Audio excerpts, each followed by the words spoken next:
Paris, neighbors around the South Deering community are eagerly awaiting the city's final word on whether to grant a permit to a controversial Southside recycling plant.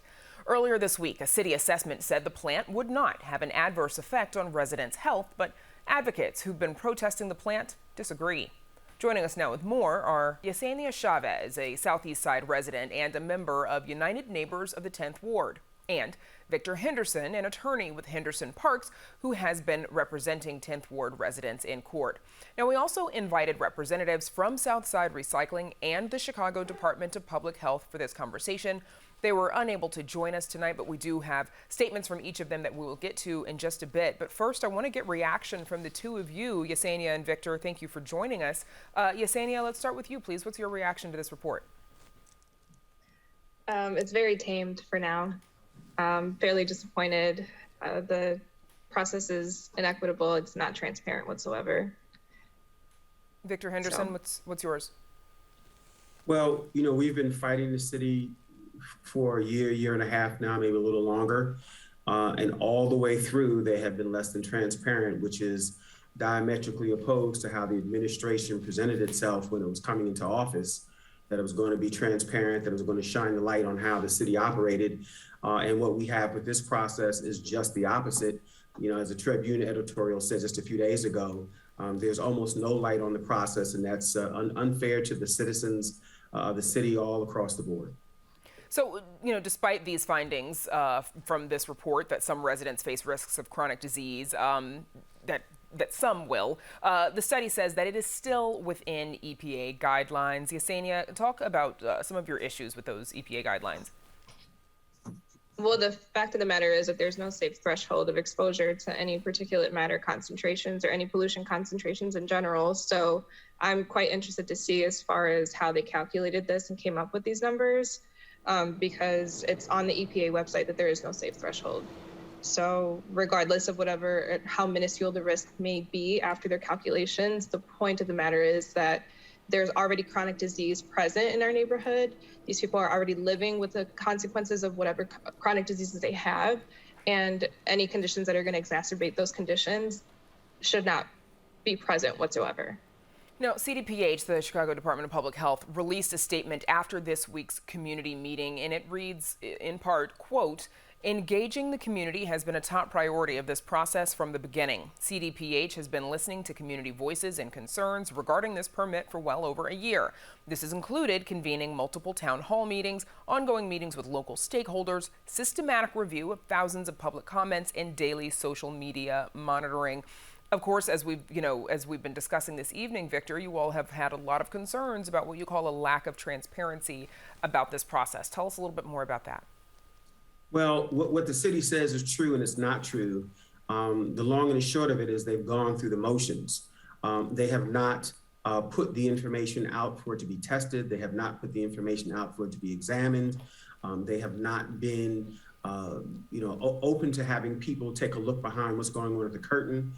As you well know, there was a deal cut with the city and General Iron back in, I think it was September of 2019. General Iron has been very loud about the fact that they have invested $80 million in this plant.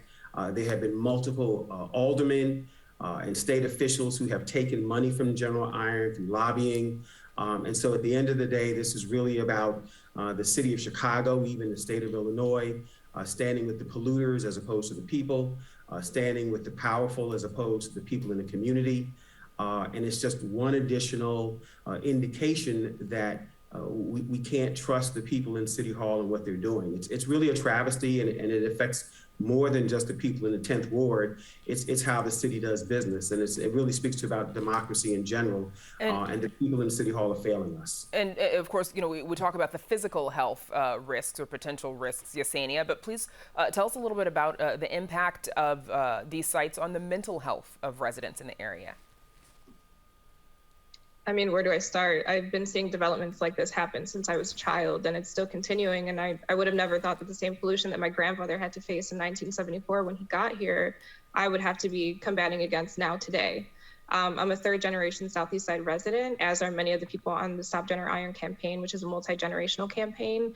And to see high school students in distress, to see their anxieties just through the roof because they do not understand why a metal shredding company, metal recycling, whatever you want to call it, is being located less than a half a mile across the street from where they're being sent to develop their brains and being sent to develop as students is going to be operating. You can't explain that. You can't quantify that whatsoever.